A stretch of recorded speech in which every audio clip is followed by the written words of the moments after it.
सम्पूर्ण साथीलाई स्वागत छ ज्ञानसेट एजुकेसनको यो अर्को युट्युब भिडियोमा। आज हामी सार्वजनिक बडापत्र महत्त्व र आवश्यकताका बारेमा छलफल गर्न गइरहेका छौँ। खर्दारको परीक्षाको तपाईहरू वेटिङ गरिराख्नु भएको छ र तपाईहरू तयारी गरिराख्नु भएको छ भने तपाईहरुका लागि धेरै महत्त्वपूर्ण विषय रहेको छ साथीहरू। सार्वजनिक बडापत्र यहाँबाट एउटा प्रश्न तपाईहरुलाई सम्भवतः आउने गर्छ है। आज हेरौँ है त। सार्वजनिक बडापत्र सुरुमा यसको डेफिनेसन हेर्नु साथीहरू के हो त। यो भनेको सार्वजनिक बडापत्र नै के हो भने सेवा प्रदायक निकायहरूले चाहिँ सेवा प्रदान गर्न सहज होस् भनेर राखिएको सूचना हो है यो, अथवा यो चाहिँ सङ्केत हो साथीहरू। कुनै पनि कार्यालयमा तपाईहरू जाँदा एउटा ठुलो होर्डिङ बोर्ड देख्नुहुन्छ नि, त्यो होर्डिङ बोर्ड नै के हो त सार्वजनिक बडापत्र हो। त्यहाँ के हुन्छ साथीहरू, कुन कार्य अथवा कुन सेवा कति नम्बर कोठामा कसले प्रदान गर्छ र कति शुल्क लाग्छ भनेर जुन लेखिएको हुन्छ नि, हो त्यो नै बडापत्र हो। यसको आधिकारिक डेफिनेसन कसरी लेख्नुहुन्छ, सेवा प्रदायक निकायमा राखिएको सेवा प्रदायक निकायले उपलब्ध गराउने सेवा सुविधा सम्बन्धी सम्पूर्ण जानकारी। त्यो अफिसमा के दिन्छ त साथीहरू, के सेवा सेवा प्रवाह गरिन्छ त, त्यो सम्बन्धी सम्पूर्ण जानकारी कहाँ हुन्छ भन्नुहोस् त, होर्डिङ बोर्ड त्यो सार्वजनिक बडापत्रमा हुन्छ है। तपाईले देख्न सक्नुहुन्छ अडियो भिडियो जुनसुकै प्रकारका पनि तपाईहरुले त्यो उपलब्ध गराउने जुन एउटा तपाईहरुले त्यसलाई के भन्न सक्नुहुन्छ, एउटा जुन एउटा तत्त्व हुन्छ अथवा जुनसुकै सार्वजनिक निकायमा राखिएका जुनसुकै साङ्केतिक होस् हैन, अडियो होस् भिडियो होस्, सबै सामग्रीहरू के हुन्छन् साथीहरू, सार्वजनिक बडापत्र हुन्छन्। र सार्वजनिक बडापत्रलाई थाहा छ तपाईहरुलाई, यसलाई नागरिक बडापत्र पनि भन्छ नि। सार्वजनिक बडापत्र र नागरिक बडापत्र एउटै हो। र हेर्नुहोस् त, नागरिक बडापत्रबाट पारदर्शिता प्रवर्धन हुन्छ है, यसपछि ट्रान्सप्यारेन्सी प्रवर्धन हुन्छ भने सरकारवालाको हित सम्बोधन हुन्छ। यसबाट के हुँदो रहेछ त भन्दा पारदर्शिता हुँदो रहेछ, अनि सरकारवालाको चाहिँ के हुँदो रहेछ साथीहरू, यसबाट हित सम्बोधन हुँदो रहेछ सार्वजनिक बडापत्र भनेको। यसलाई तपाईहरुले यो तीनटा मात्रै छ, तपाईहरुले यसलाई थप्न सक्नुहुन्छ है।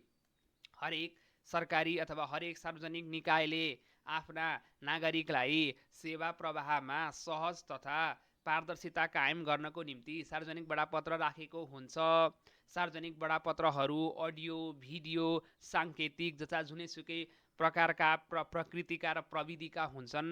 आजको समयमा सार्वजनिक बडापत्रमा आइटी अथवा आधुनिक प्रविधिको पनि प्रयोग गर्ने गरेको पाइन्छ। नेपालका प्राय सबै सार्वजनिक निकायहरूले सार्वजनिक बडापत्रको अवधारणालाई कार्यान्वयन गरेका छन् भनेर तपाईहरुले टक्क सार्वजनिक बडापत्रको बारेमा 4-5 वटा पोइन्ट लेख्नुभयो भने तपाईको एकचर दामी हुन्छ र आफ्ना जति पनि पोइन्ट लेख्न पाउनुभयो। तर यी तीनटा कुरालाई चाहिँ तपाईले कदापि नछुटाउनु होला है, एउटा डेफिनेसन एउटा अवधारणा चाहिँ नछुटाउनु होला। अर्को हेरौँ है, सार्वजनिक सेवा मा बडापत्रको प्रारम्भ र विकास है। यो सार्वजनिक सेवामा चाहिँ यो जुन यो डेलिभरी काम छ, यो पब्लिक डेलिभरीको यो जुन काम छ, त्यसमा चाहिँ यो चार्टर अथवा यो बडापत्रको प्रारम्भ चाहिँ कसरी भयो भने जहिले पनि तपाईहरुले अवधारणा अथवा जुनसुकै चाहिँ प्रोसेसहरुको पनि दुईटा रूपमा हेर्नुपर्छ। एउटा भनेको इन्टरनेसनल विश्वव्यापी रूपमा, अर्को भनेको राष्ट्रिय रूपमा हेर्नुपर्ने हुन्छ है। र विश्वव्यापी रूपमा 1991 मा बेलायतका प्रधानमन्त्री जोन मेजरले चाहिँ नागरिक बडापत्रको अवधारणा ल्याएका हुन्, यो लेख्नुपर्ने हुन्छ। र 98 मै बेलायतका प्रधानमन्त्री टोनी ब्लेयरले चाहिँ के गरे भन्दा रिलन्च गरे है, यसलाई केही सुधार गरे, यसलाई धेरैवटा कुरामा सुधार गरेर चाहिँ 98 मा उनले रिलन्च गरेका हुन्। र तपाईले फ्रान्स यो मलेसिया यो भारत लगायतले आफ्नो नाममा नागरिक बडापत्र सुरुवात गरेको छन् भनेर तपाईहरुले इजी लेख्न सक्नुहुन्छ। र नेपालको कुरा गर्नुहुन्छ भने विक्रम सम्वत 2056 मा गरिबलाई आय निमुखलाई न्याय नामक कार्यक्रमबाट चाहिँ बडापत्रको अवधारणा भित्रिएको है। यो नछुटाउनु होला, गरिबलाई आय निमुखलाई न्याय कार्यक्रम चाहिँ 2056 सालबाट आएको हो। 61 सालमा के भयो भने सम्पूर्ण कार्यालयमा लागू गरियो। 64 सालमा चाहिँ के गर्यो, कानुनी व्यवस्था गरियो। 69 सालमा के गरियो, निर्देशिका मध्यप्रदेश जारी भयो। 70 सालमा के भयो, क्षतिपूर्ति सहितको नागरिक बडापत्रलाई व्यावहारिक रूपमा लागू गरियो। 73 सालमा के भयो भने पहिलो पटक डिजिटल नागरिक बडापत्र रूपमा लागू भयो। र 73 साल मङ्सिर 8 गते के भयो भने तेह्रथुममा चाहिँ अडियो प्रविधिबाट पहिलो पटक सार्वजनिक बडापत्रको सुरुवात गरियो। यो विकासक्रम हो। विकासक्रम कहिलेकाहीँ फ्याट्ट झुकेर आउन सक्छ। तपाईहरु यो नेपालको विकासक्रम चाहिँ मजाले हेर्नु होला है। नेपालको विकासक्रम इम्पोर्टेन्ट छ, विश्वको इम्पोर्टेन्ट छैन। ओके, नागरिक बडापत्रका मुख्य तत्त्वहरू हो के, what are the okay elements of public charter है। एलिमेन्ट्स अफ पब्लिक चार्टर अथवा नागरिक बडापत्रका मुख्य तत्त्वहरू के छन् साथीहरू? सम्बन्धित हैन कार्यालयले दिने सेवा र त्यसका प्रकृति, the nature of the public service delivery, सेवाग्राहीले सेवा प्राप्त गर्न पुरा गर्नुपर्ने कार्यविधि, के गर्नुपर्छ त? सिफारिस ल्याउने हो कि, फोटो ल्याउने हो कि, फोटोकपी ल्याउने हो कि, नागरिकता चाहिने हो कि, पासपोर्ट चाहिने हो कि, के हो त त्यो कार्यविधि? सेवा प्रदान गर्न लाग्ने समय, कति समय लाग्छ? 7 दिनमा हुन्छ, 1 महिनामा हुन्छ, 1 दिनमा हुन्छ, 1 घन्टामा हुन्छ? पदाधिकारी कसले गर्छ? सुब्बाले गर्छ अथवा चाहिँ प्रमुख जिल्लाधिकारीले गर्नुपर्छ, सहायक प्रमुख जिल्लाधिकारीले गर्नुपर्छ, अथवा को छ वार्डमा वार्ड सचिवले गर्ने हो कि, वार्डाध्यक्षले साइन गर्ने हो कि? त्यो सबै कुरा लेखेको हुन्छ नि त। ओके, निजको कार्यकक्षको विवरण कहाँ छ त? कोठा नम्बर 1 मा हो कि, 10 मा हो कि, 18 मा हो कि, हैन? तपाईँ देख्न सक्नुहुन्छ। विवरण, सेवा प्राप्त गर्न कुन दस्तुर लाग्नुपर्छ, कति रुपियाँ तिर्नुपर्ने हो, सिफारिसको लागि 10 रुपियाँ हो कि 20 रुपियाँ हो कि कति रुपियाँ हो त? र अन्य रकम अथवा थप रकम लाग्छ कि, धरौटी राख्नुपर्छ कि, केही त्यस्ता छन् कि अन्य प्रकृतिका रकमहरू, ती भए सबै कुराहरू चाहिँ नागरिक बडापत्रमा राखेका हुन्छन्। र अन्य कुराहरू भनिसकेँ अघि मैले यहाँ। यो नागरिक बडापत्र राख्नुको मुख्य कारण भनेको के हो भने, एउटा कोठाबाट अर्को कोठामा यो झुलाउने जुन प्रविधि रहेको छ, त्यो झुलाउने प्रविधिलाई न्यूनीकरण गर्न सकियोस्, पारदर्शिता कायम होस् भनेरै नागरिक बडापत्रको अवधारणा ल्याएर यसलाई कार्यान्वयन गरिएको हो। अब अर्को हेरौँ, नागरिक बडापत्रका आवश्यकता हैन, यसका उद्देश्य महत्त्वहरू के छन्? धेरै इम्पोर्टेन्ट है यो, VVI हो।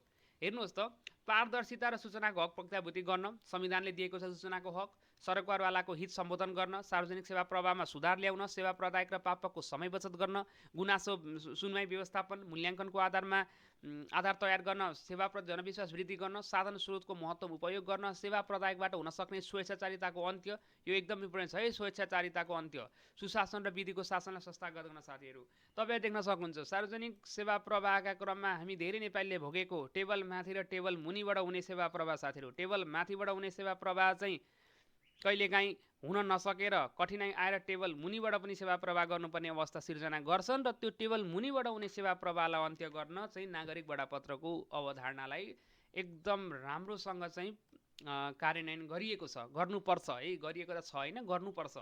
र अर्को भनेको के हो भने, यो सेवा प्रदायक होइन, सेवा प्रदायक र प्रापकको समय बचत गर्न है, एकदम समय। अब टाढादेखि मान्छे आएको हुन्छ, 50 किलोमिटर 60 किलोमिटर टाढादेखि मान्छे आएको हुन्छ, सरकारी कार्यालयमा लगाइदिन्छ 4 घन्टा, अनि त्यो बेलुका त मान्छेले कतिखेर घर फर्किने होइन, त्यो समय एकदम त्यो नष्ट हुन्छ हो। त्यो कारणले गर्दा एकदमै यो दोस्रो पत्रको उत्तर लेख्दा तपाईँहरूले हाम्रो दैनिक जीवनमा कसरी चाहिँ भइरहेको छ त्यही कुरालाई आधार बनाउन सक्नुहुन्छ। तपाईँहरू जस्तो एउटा कुनै अफिसमा जानुभयो, त्यो अफिसमा जाँदा जस्तो नागरिकता बनाउन जानुभयो, सबैजनाले नागरिकता बनाइसक्नु भएको छ, यो एक्जाम दिने सबैजनासँग नागरिकता छ, त्यो नागरिकता बनाउन जाँदा तपाईँहरूले के गर्नुभयो त? वार्डदेखि सिफारिसदेखि लिएर गएर उहाँ जिल्ला प्रशासन कार्यालयमा गएर नागरिक फाँटमा गएर नागरिकता बनाएदेखि सहायक प्रमुख जिल्लाधिकारीले तपाईँको नागरिकतामा सिग्नेचर गरेसम्म तपाईँले के कार्य गर्नुभयो त?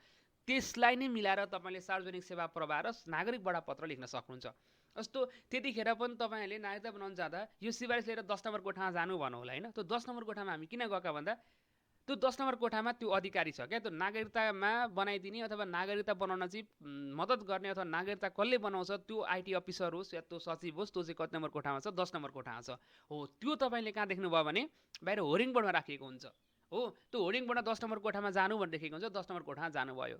अथवा तपाईँहरू सरकारी जिल्ला प्रशासन कार्यालय छिर्ने बित्तिकै तपाईँहरूको अगाडि नै यत्रो ठुलो बोर्ड हुन्छ, त्यो बोर्डमा लेखेको हुन्छ नागरिकता फाँट होइन, राहदानी, अनि के छ अब अरू सेवा प्रवाहका विभिन्न फाँटहरू होइन, सूचना तथा सञ्चारको तपाईँले त्यसरी गुनासो सुनवाई हरेक कुराहरू रहेका छन्, ती कुराहरू चाहिँ अगाडि नै लेखेको हुन्छ।